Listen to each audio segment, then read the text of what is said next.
வணக்கம் நண்பர்களே, இது ஆகஸ்ட் மாதம், இளைஞர்களுக்கான மாதம். இதில் நான் உங்களோட இளைஞர்களுக்கு தேவையான ஒரு கருத்தை பகிர்ந்துக்க ஆசைப்படுறேன்.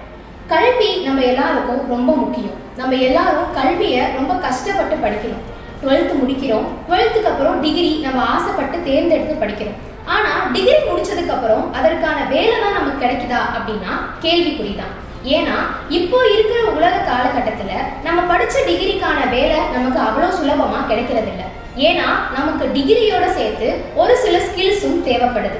உதாரணத்துக்கு இப்போ நீங்கள் ஒரு கம்பெனிக்கு இன்டர்வியூக்கு போறீங்க அப்படின்னா முதல்ல அந்த கதவை திறக்கிறது உங்களோட டிகிரி தான். உங்களோட ரிசியூமை தான் முதல்ல கேட்பாங்க. ஆனால் அதுக்கப்புறம் அவங்க கேட்குற முதல் கேள்வி உங்கள்கிட்ட டெக்னிக்கல் அண்ட் ப்ராக்டிக்கல் ஸ்கில்ஸ் என்ன இருக்குன்னு கேட்பாங்க. ரெண்டாவது உங்களோட கம்யூனிகேஷன் ஸ்கில்ஸை பற்றி கேட்பாங்க. மூணாவது உங்களுக்கு ஒரு சிச்சுவேஷன் கொடுத்து அந்த சிச்சுவேஷனை நீங்கள் எப்படி ஹேண்டில் பண்ணுறீங்கன்னு தெரிஞ்சுக்கிட்டு அதுலேருந்து உங்களோட ஐடியாஸை அவங்க கேதர் பண்ணிக்கணும். அப்போது டிகிரின்றது உங்களோட கரியரை திறக்கிற ஒரு கதவாக மட்டும்தான் இருக்குது. ஆனால் அதை பெர்மனண்ட்டாகவும் சக்ஸஸாகவும் ஆக்கிறதுக்கு ஸ்கில்ஸ் ரொம்பவே முக்கியமாக இருக்குது. இந்தியா ஸ்கில்ஸ் ரிப்போர்ட் நமக்கு சொல்கிறது என்னன்னா, ஒரு வருஷத்துக்கு 54.8% மாணவர்கள் மட்டும்தான் டிகிரி முடித்து அந்த டிகிரிக்கான வேலைக்கு போகிறாங்க.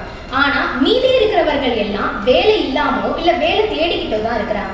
இதற்கு என்ன முக்கிய காரணமாக இருக்கும் அப்படின்னா ஸ்கில்ஸ் மட்டும்தான். டிகிரியோடு சேர்த்து நமக்கு தேவைப்படுற ஸ்கில்ஸையும் கற்றுக்கிட்டா மட்டும்தான் நமக்கான கரியரில் சக்ஸஸ் பண்ண முடியும். அதனால் இளைஞர்களான நம்ம படிக்கிற டிகிரியோட சேர்த்து அதுக்கு ரிலேட்டடாக இருக்க ஸ்கில்ஸையும் கற்றுக்கிட்டா தான் நம்மளோட கரியரில் பெர்மனண்ட்டாக சக்ஸஸ் நம்ம எடுத்துக்க முடியும். இளைஞரே விழித்திடு, உலகை வென்றிடு. நன்றி.